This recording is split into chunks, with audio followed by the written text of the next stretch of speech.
He's got a newspaper background, starting at some news organizations in Santa Barbara Daily Sound and the Santa Barbara Independent. He has worked in politics since then, becoming press secretary for Representative Lois Capps, working for the Michigan governor, Gretchen, what's Gretchen's last name? Whitmer, sorry about that. And working for the Montana Democratic Party, working for John Tester of Montana, and working for Pete Buttigieg during the 2020 primary cycle. I've asked him to come basically just to give a brief overview of kind of how the press relationship works. Press office and the reporters on the beat. The reporters who are on the beat and the reporters who come in to covering White House story, talk about logistics, talk about travel, talk about hard passes and soft passes. I mean, some of this stuff you guys know, some of it you might not if you haven't been to the White House or haven't done White House specific stories. Hopefully this will kind of give you a sense of how that works. Then we're going to do a quick tours of the White House area, the press area, and then he'll talk, we'll have Q&A, and then we'll do a quick tour. Yeah. So I will turn it over to Chris. And this, Great. I'm sorry, who our greeter this morning is Amanda Finney with the press office. So Cool. I'll turn it over to Chris. A small correction, which you wouldn't have known because I didn't tell you, but my last name is actually pronounced Mar. There's a lot of extra letters. It's Meagher, so nobody, literally my entire life, has gotten it correct. So Apologies. But no, not necessary. So welcome to the White House. I know some of you have been here before. For those of you who have not, welcome. Like he said, my name is Chris. I'm one of the deputy press secretaries here. I'll just kind of ramble on for a little bit. And then take whatever questions you guys have. But we here in the Biden White House have a press team of about 10.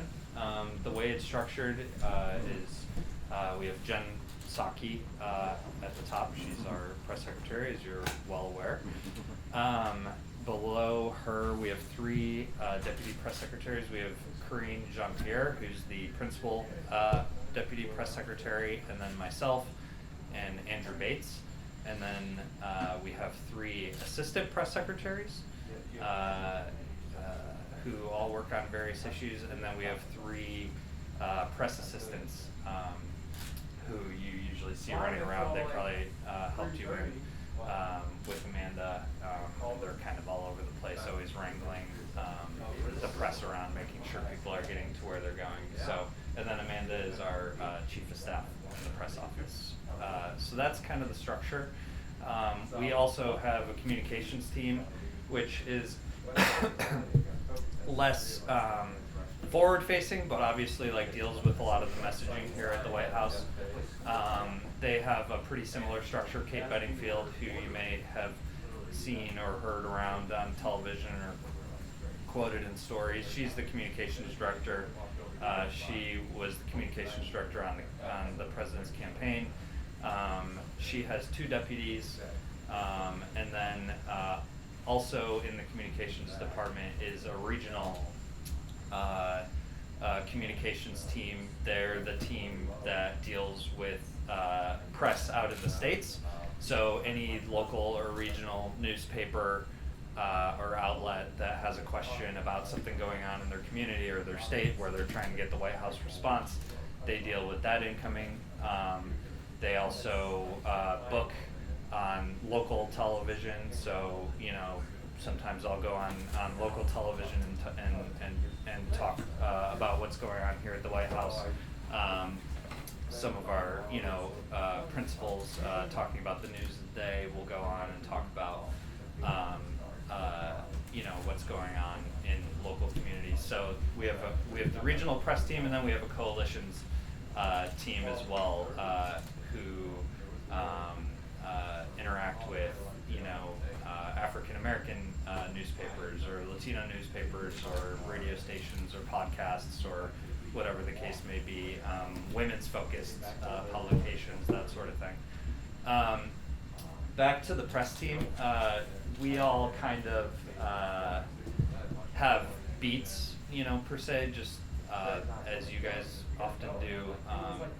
It helps kind of just focus, the work that we're doing. It also makes it easy for reporters who are wondering, who to go to, who to talk to, where to go to get their questions answered. So, for example, Kevin Munoz is one of our assistant press secretaries. He covers healthcare, he covers COVID. So everybody, reporters working here at the White House know that Kevin is the COVID guy, and any questions sort of related to COVID, they go to Kevin. Vedant does immigration and climate, so anything immigration related, anything climate related, you go to Vedant, and that's kind of how we have our team structured.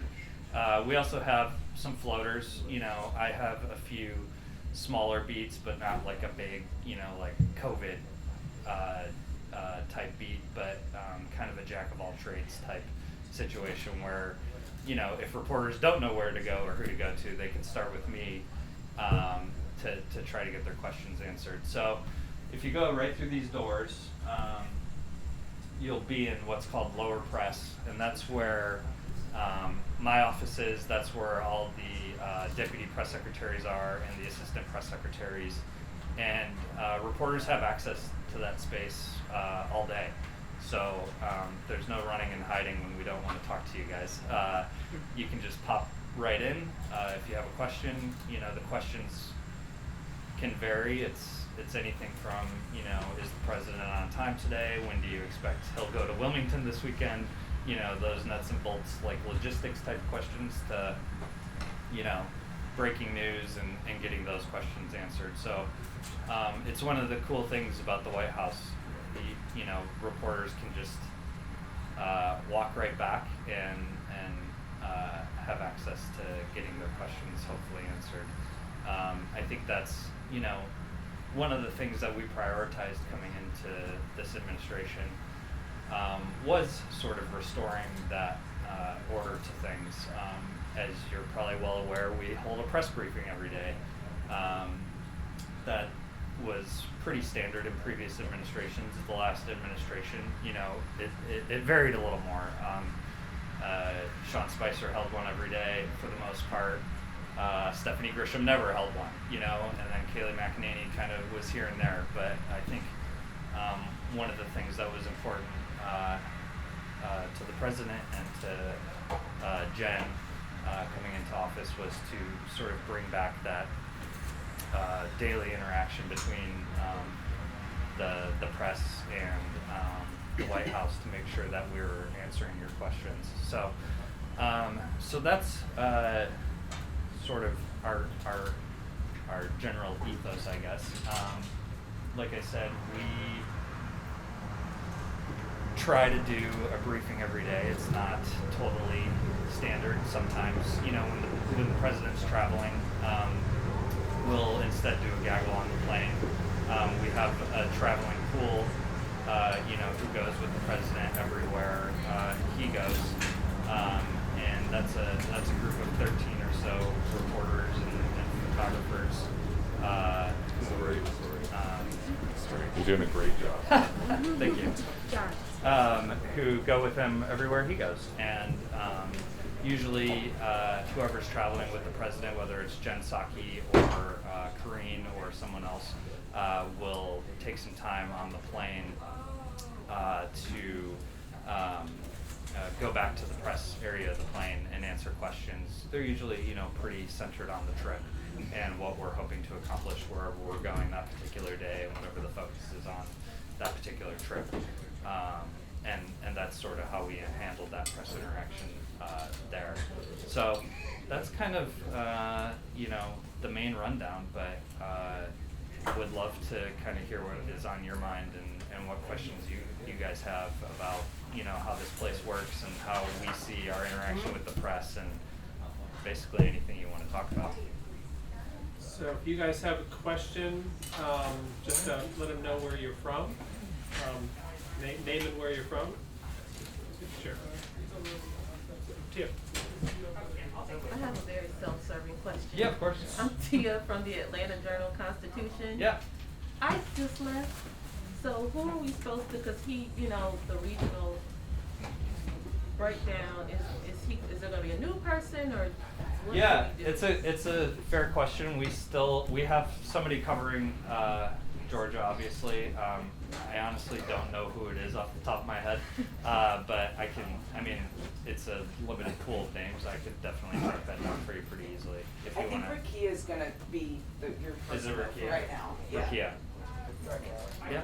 Yeah. One last speed question. I'm Brandy. I cover defense technology at NextGov. Do you guys have someone who specifically handles cybersecurity and like technology policy, or is that OSTP?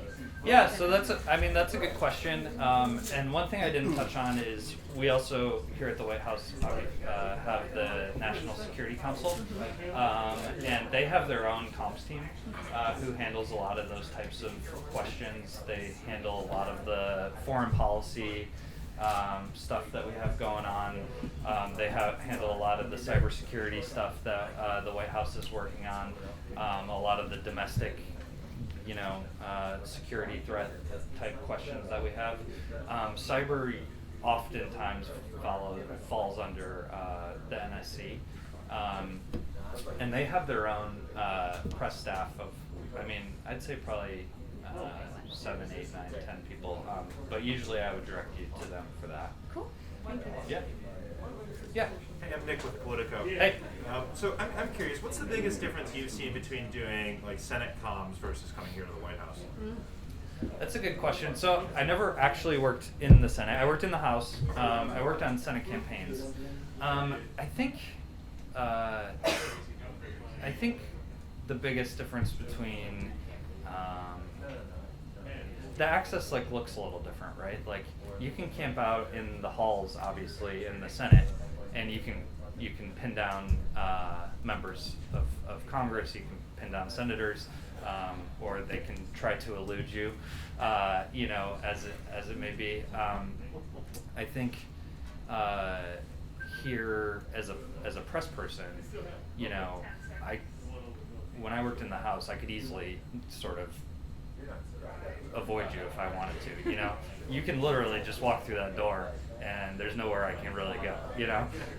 And I have a good relationship with reporters here. It's not like they're coming in to pounce or anything, but I think the access here is a unique thing, and it's like I said, I think it's something that we value and place importance on. I think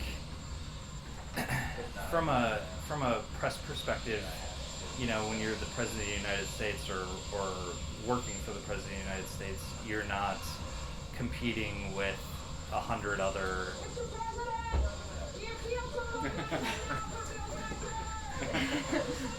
so they'll type in the sound from when he arrives, so that's what you're hearing. Is he gonna take questions?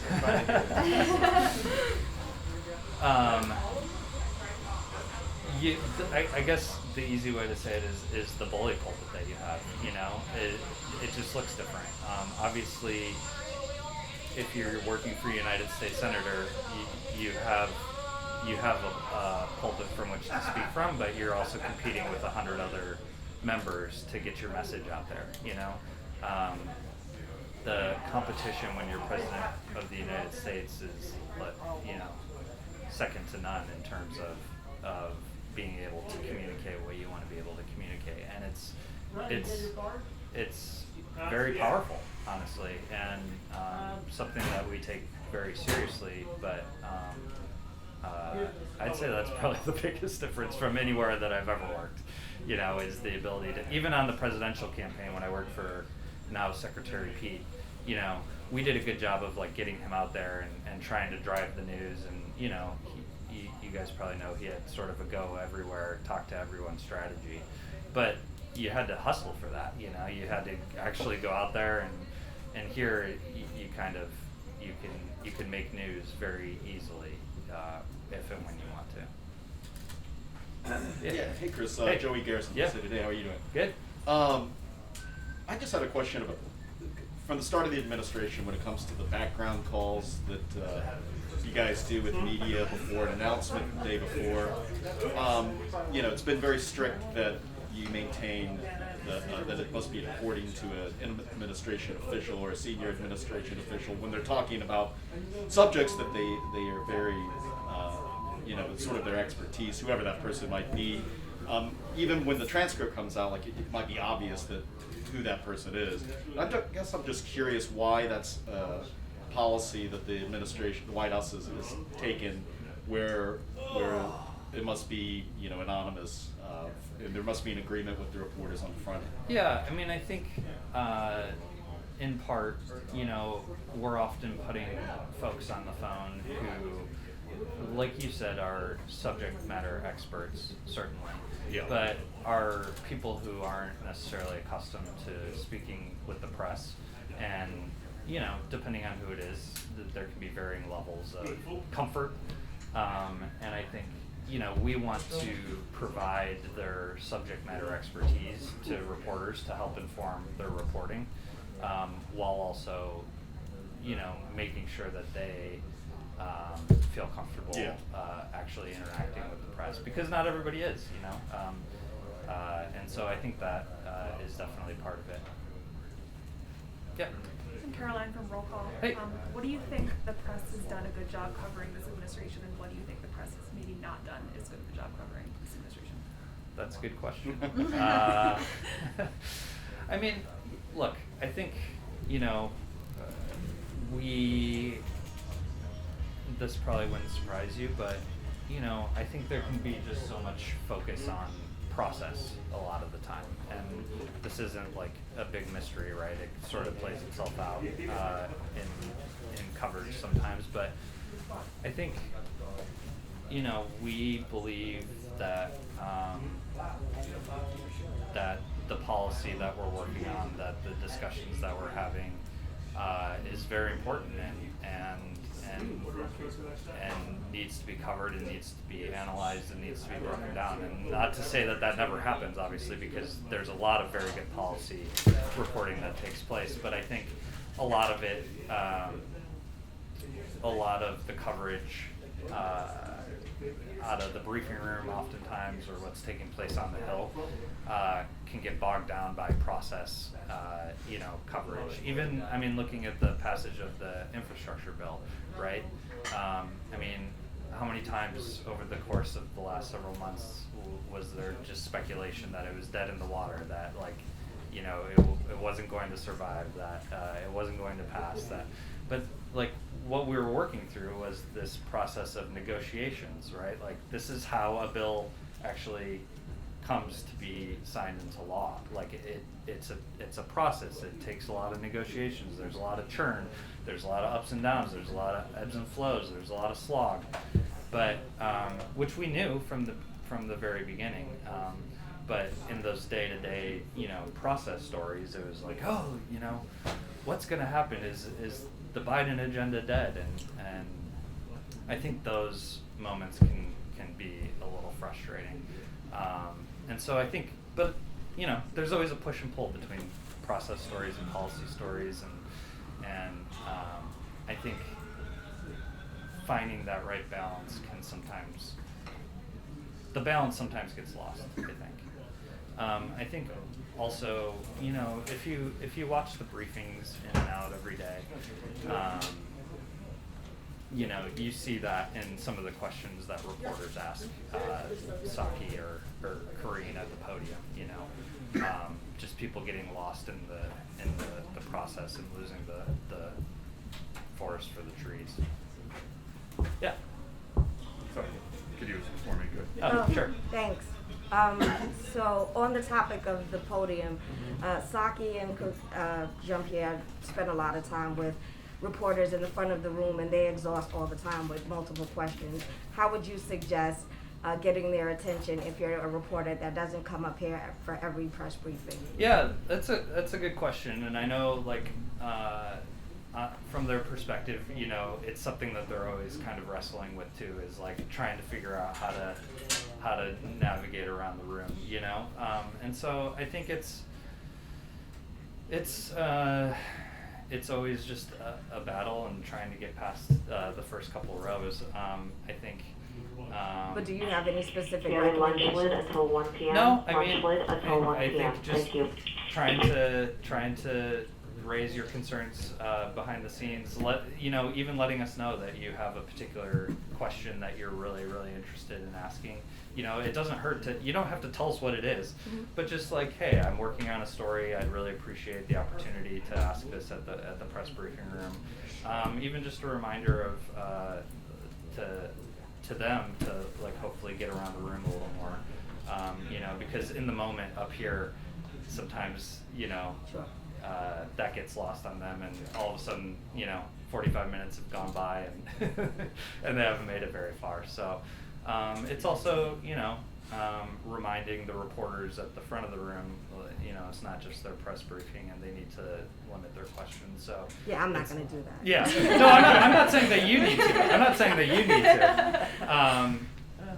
That's something that we can work on from our shop too. Is making sure that the rest of the press room feels the love as well. So it's something that we talk about for sure, and talk about how we can do better, and it's something that we frankly want to do better. And so it's kind of a work in progress, I guess.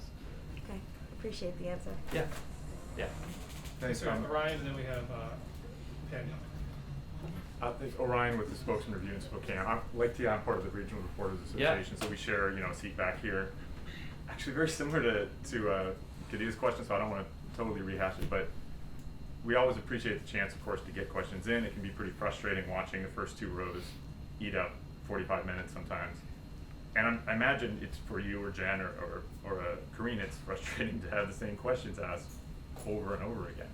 I mean, like I said, I don't think that it hurts to just reach out beforehand, before the briefing, if you're going to be in the room, and letting us know, like, hey, I have something that, I would imagine that every seat in here thinks that they have an important question to ask, but it doesn't hurt to raise that with us and just say, this is something that I'd really like the opportunity to ask if possible. One other way that we've tried to prioritize local and regional in the briefing room specifically is every Friday, which has sort of fallen off with like travel and everything else, is saving some time at the end where we actually patch in somebody from a local or regional or newspaper around the country. So somebody who can't even physically be here can be sitting at their computer and asking a question. So it's another example of like how we're trying to think outside the box, how we're trying to, work our way around, even if it's not like as much even physically in the room. But it's an example of, we're trying to be thoughtful about this. We're trying to expand the number of voices in the briefing room, and I think it's always going to be a work in progress, but it's definitely something that's on our mind. Yeah. Nathaniel Reed with Newsy. Two-parter in the spirit of the briefing room. Yeah. First of all, the most difficult part of what is the most difficult part of your day-to-day job? And part two is it difficult to control? I mean, obviously, give a curated message, but at the same time, when stuff leaks out through Congress, I think just the speed at which things happen here is it's both like a challenge. It's one of the most challenging parts of the job, but also obviously one of the most exciting parts of the job, and like why I like to be here, But I mean, sometimes I'll be sitting in my office and a reporter will come back and they'll be like, oh, do you have a response to blah blah blah? And I'm like, I don't even know what you're talking about, and I'm pretty plugged in, but in the course of whatever, doing my job, something could be breaking and I don't know even what they're talking about, So, I mean, during the Afghanistan, getting folks out of Afghanistan in the month of August, that there was information that it was evolving so quickly, day to day, minute by minute, second by second, and we were dealing with information was hard to come by, right? Because we're talking about Afghanistan, we're talking about a time difference, we're talking about so many variables on the ground there that were impacting what was happening here, that it was sometimes hard to get a handle on what was actually the reality. And things were just moving so quickly, and images were popping up on television, and people were coming back into the office, and it was a very intense moment. So that's one of the difficult, but like that's what makes this job interesting and fun and challenging and all those different things. What was the second question? I'm sorry. It was just when information leaks out from Oh, directly yeah, from yeah. the president. I mean, things that you don't even necessarily know have happened because they're going right to members. Yeah. So I mean, it's just something you have to deal with, right? And I think our White House has gotten a lot of credit for not being terribly leaky, especially compared to some previous administrations.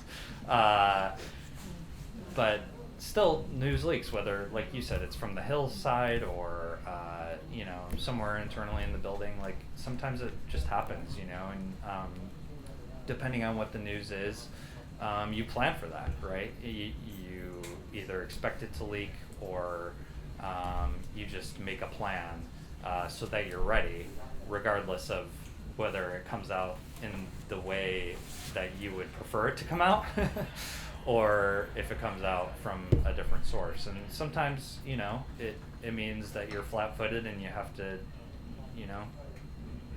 pick yourself up and come up with a response and turn something around quick. And I think that's, for as much as we got going on here, you just have to be nimble, and you have to be ready to react, and you have to know what's going on around you and be ready to respond. So, there's always a preference for things to kind of unfold the way that we plan for them to unfold, but that's just not the reality of working in the White House, And I mean, this doesn't exactly answer your question, but a lot of people have talked about just the challenges that we've endured this summer, whether it's Afghanistan or approval rating numbers or whatever the case may be. And it's like,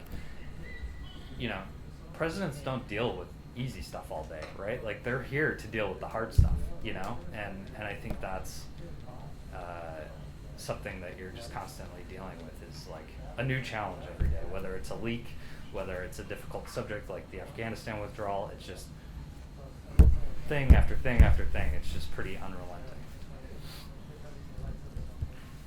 I got a question for you. Yep. So, describe for me your email inbox, and if one of these fellows who isn't somebody sitting in the front two rows sends you an email on some not top of the day story, I mean, what's the likelihood that they'll hear back from you within the afternoon, within the day, or is it likely that you're always buried and they may not?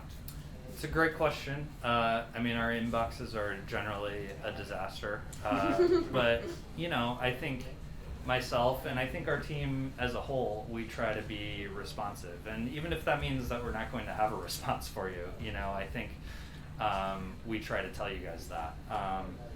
I'm not going to sit here and tell you we're perfect and we're going to respond to every email, but given how much volume we're dealing with, I also don't think that people mind a follow-up, and a bump, or a phone call or any of the above. There's a lot of things happening on any particular day, and we just miss emails, or we start to respond to an email and we don't, follow it through to the end, or whatever the case may be.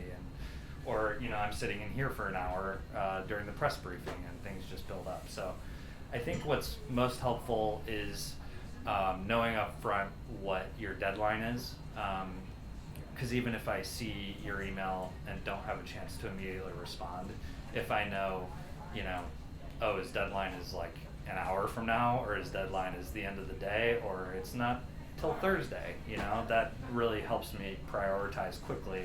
Like, I don't need to get back to this guy right this second, so that's like a small little tip that I think would be helpful to me and my team. Everybody, is a little bit different, but I think for the most part, we try to be responsive. If anybody's not ever being responsive to you, just email me and I'll handle it. And I'm happy to do so. But I think again, kind of going back to the top, like that's a priority of ours in the sense that we're trying to kind of build back to this normalcy in terms of interacting with the press, that, you know, you are seeking answers and our job is to help you find them. Even if the answer is we're not going to have an answer, you know, I think we try to be upfront with you about that. Okay, and how similar, you know, obviously the Trump years were different. How similar is the press structure and operations now under the Biden administration compared with what they were like under the Obama administration? Is it basically a continuation over the Obama years and Trump was totally different, or are things different from the Obama years also? Yeah, it's a good question. I think there's small, subtle differences maybe. I wasn't here during the Obama administration, so I can't speak firsthand. Obviously, Jen was here. I think she was here for 6 out of the 8 years of Obama. She was in my role, and then she worked at the State Department, and then she was communications director in the White House. So she obviously has a lot of experience in the Obama White House. I think, you know, there can be slight variations. Jen is very approachable, you know, not just in terms of answering questions up here, but, you know, if somebody has a question, they can walk right up to her office, and she usually has a longer line than I do in my office, but, you know, she tries to take people even for a couple minutes to say hi or to get answers on a specific story, or, you know, to just do a quick off the record. So she's very approachable. I think, you know, different press secretaries handle it different ways. Previous press secretaries I know have, like, you know, delegated that sort of stuff entirely to their deputies and didn't really do kind of that reporter interaction and really focused on, you know, the press briefing or, you know, internal messaging in meetings and that sort of thing. But I think more or less, you know, it's relatively similar in terms of the structure. We really do empower our assistant press secretaries here to handle their beats. So, you know, Emily on the economy and Kevin on COVID and Vedant on climate and immigration, they're all very, very in the weeds on whatever, you know, they're working on. They know their subjects really well. They know the people that they need to reach out to in the building to get answers on their subjects. They're very plugged in to what's going on day to day. And we empower them to handle their business, basically. So I think that's one thing about our team in particular that stands out to me. Yeah. One quick question, Chris. What does the preparation look like, like during the morning before the briefing? Do you all meet together and try to predict kind of what is going to be asked on certain issues? And then afterwards, I mean, do you kind of debrief where you meet and say, hey, maybe that, you know, that issue came up, we need to figure out how to respond to that, or just curious kind of how it looks like behind the scenes? Yeah, for sure. I mean, it's sort of a constant ongoing discussion, right? Usually myself or Andrew Bates will kind of send an email in the morning like, hey, this is what we saw overnight, what, you know, the news that broke, here's kind of like the top headlines, just kind of giving a dumbed down version of what the clips look like. And then, like anticipating where the day is going to go, you know, whether it's news that we know we're going to be making or, you know, news that we know, you know, all the nightly shows focused on the night before, or questions in the briefing room kind of indicate, or questions that the president gets when he, you know, is coming back from his weekend. So all of that sort of informs, you know, our discussions in the morning, and and then, you know, Jen obviously gets ready for the briefing, and we have that sort of ongoing dialogue. And then after the briefing, we usually get together and debrief, and it's a lot of, like, you know, questions that needed follow-ups, or if, like, she just didn't know the answer to your question, you know, making sure that somebody followed up with you to make sure you got the information you needed, or if she partially answered a question or could have answered it better, you know, making sure that people are getting touched after the fact to make sure that they're getting what they need for their stories. So, and then, yeah, I mean, obviously taking a look at sort of where the briefing room is at sort of holistically in terms of the priorities we're hearing from reporters, you know. So it's what you'd expect, right? Like that we're paying attention to what people are talking about, just like you're paying attention to what we're talking about. Okay, we'll go to Tia. If she hasn't. Okay. Oh, I was just coming off of Joey's question. I'm Oma Sadiq from Business Insider. So, do you all help Jen compile like her big binder, or does she sort of like do that She herself? types it all herself. Yeah. No. It's a team. It's a team process for sure. So, and you know, like I said, we have our subject matter press secretaries each have their own beats, and so they kind of handle, you know, what the Q&A looks like for her book for sure. And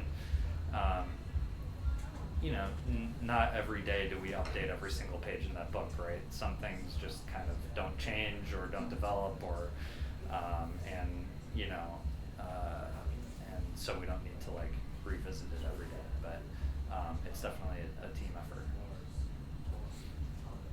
Okay, So, Tia. a couple more self-serving questions. Yeah, of course. Being a regional reporter, two things that I've heard that I wanted to raise. One is you mentioned before that you guys are prioritizing, you know, like local news and local coverage. Sometimes a member of the administration will come to our town in our coverage area, but won't put the local outlets. And I get it, COVID, but it's like you're in Baltimore and the Baltimore Sun can't be in the pool. You know what I mean?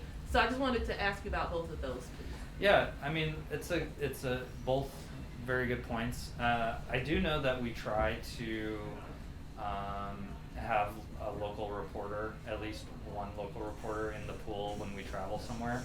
I don't know exactly what that process looks like, to be honest. And I think you're right, there are some limitations because of COVID. I don't know what it would look like normally, but it's something that we're always like looking, you know, working on. But would also be open to any feedback or thoughts that you have for sure.